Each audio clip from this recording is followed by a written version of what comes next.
What's up, my fellow NASCAR fans? So today is the day. You got that? No, I'm just kidding.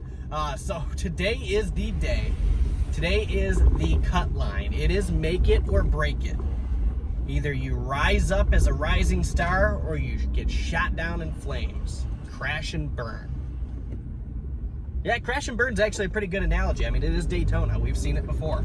So we have got the first ever cutoff race at Daytona.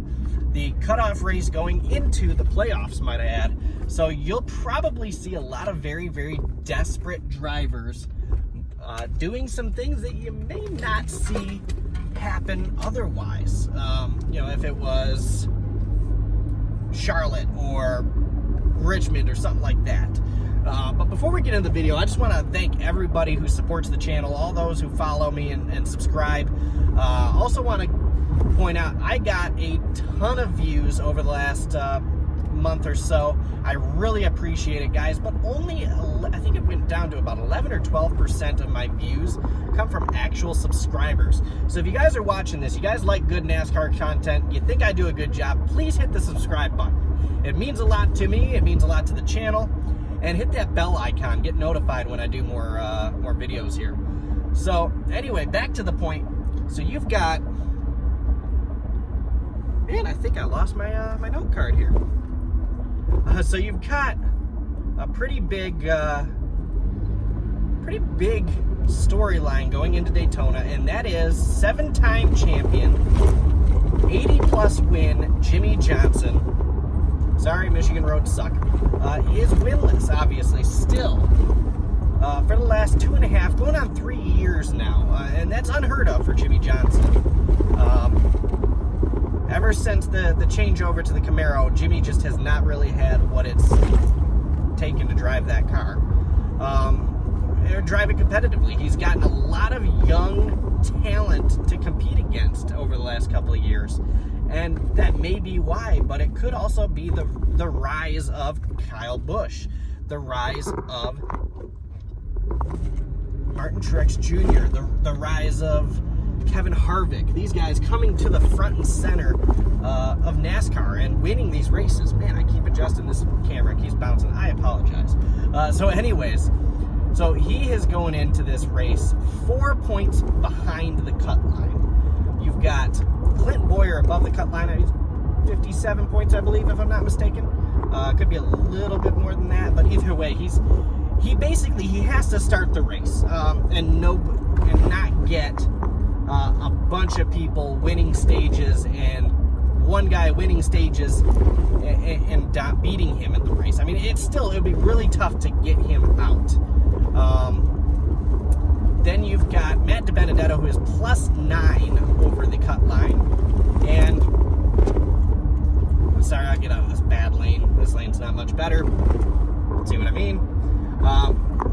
So you've also got Matt DiBenedetto, who is 9 ahead of the cut line. He was pretty good. He was pretty safe a couple of weeks ago. But going into Dover, he just had some really bad runs and bleeding points. Then you got young William Byron, 4 points above the cut line. Again, Jimmie Johnson, 4 points below the cut line. Then you've got, a huge ton of drivers below him who can go in and win. They're must wins. They can't be pointed in. The only driver below the cut line that can point his way in is potentially Jimmie Johnson. All right, so I'm going to tell you what I think is going to happen in this race. So it's Daytona. Obviously, anything can happen. I can say a driver like Denny Hamlin, who has dominated Daytona over the last several years, is going to go out and he's going to win. But it's Daytona. He can get taken out on lap 1.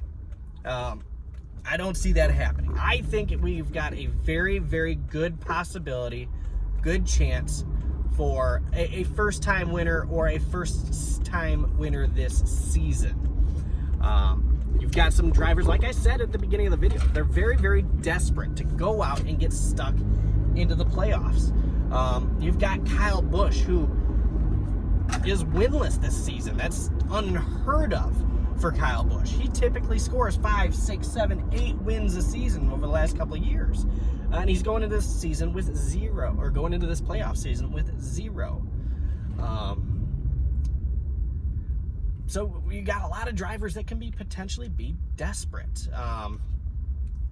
Over the past week, the past weekend at Dover, the Busch brothers as well as Eric Almirola are safe. They are guaranteed playoff spots. They are 2020 playoff drivers. They can't, no matter if they all finish 40th, 39th, 38th, they're all getting into the playoffs. There's no way they can't. With that being said, the drivers who really desperately need a win are all the ones I previously mentioned, and pretty much anybody else. You've got Eric Jones, who's just below Jimmie in the cut line, Tyler Reddick. So they are technically your last 2 playoff bubble drivers. I think we're going to get a surprise winner. I really, really do. If it's not a surprise winner, it's going to be one of just a handful. It'll probably be either Denny, Joey Logano, or Brad Keselowski, in my opinion. I think they're the top restrictor plate drivers in NASCAR right now. If I had to call a shot, I think, unless he gets taken out, I think Ricky Stenhouse Jr. gets the win, busts into the playoffs, and I think he gets taken out around the round of 16. So we've also got, who do I think is going to have a bad day? I think Jimmie's going to have a bad day. Jimmie has not finished very well at Daytona, or finished at all at Daytona in a long time, if you exclude the clash from last year where he had to wreck half the field in order to win it. So I think Jimmie's going to have a horrible day. I think, in my opinion, Jimmie and DiBenedetto do not make it. Or Jimmie doesn't make it. I think DiBenedetto might be close. I think him and Byron will flip-flop spots. But we will see exactly how it turns out. But I call Stenhouse to win it. I say the Penske drivers have a great day today. But that's just me. That's my opinion. That's who I think is going to make it into the playoffs. Let me know what you guys think in the comments below. I really appreciate to hear from you guys. And as always, please like and subscribe. Share with your friends who are into NASCAR. Help me grow the channel. Much appreciated. You guys have a great rest of your day, and good luck to your drivers tonight.